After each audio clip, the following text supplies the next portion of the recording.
Mga kapagsaw, meron akong interview dun sa loob ng St. Teres Lying-in Clinic na asawa ng aking daughter-in-law na manganganak ngayon. Pero hindi namin siya kilala mula at simula. Ngayon ko lang po siya na kausap at na-encounter at nakilala. Kaya hanggang ngayon ninyo ang aking interview sa kanya kung taga saan po siya, ano po yung kinabubuhay niya, ano ang pagkatao nila at taga saan siya. Kaya mga kapagsaw, manood po kayo sa aking interview ha. Yes. Parang kahit pa paano to my life. Wala. I-interviewin ko si Undong. Hi, Nak. Yes, mga kapagsaw, ito yung asawa na aking pagkatanggal ng mask. Hindi makikita eh. Hindi. Tama lang yun. Kapagsaw. Pagsaw vlog. Ay, malay mo lang. Darating ko pa 1,000 subscribers. Akong hirap ko muna ng subscribers. Kaya mga kapagsaw, grabe, no? Ha?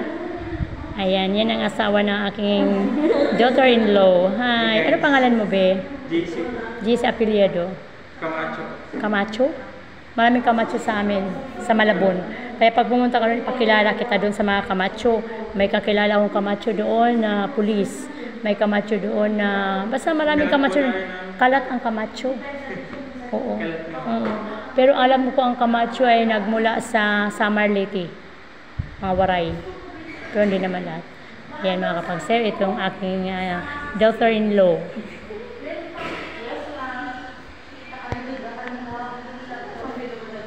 Hindi naman siguro bawal dito.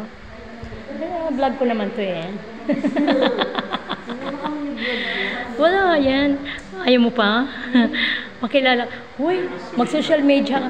Maganda magiging social media. Open ka sa lahat. Bakit? Manorin mo yung ano ko. Sa lahat ng mga ginagawa ko. Kahit natutuwa si Papa dati, di galit na galit siyan. Oh, ngayon, bakit tuwang-tuwa na siya? Oh, sabi niya, sige, mag-vlog ka na. Vlog-vlog ko si Papa. Oo, marami siyang vlog dito. Ha?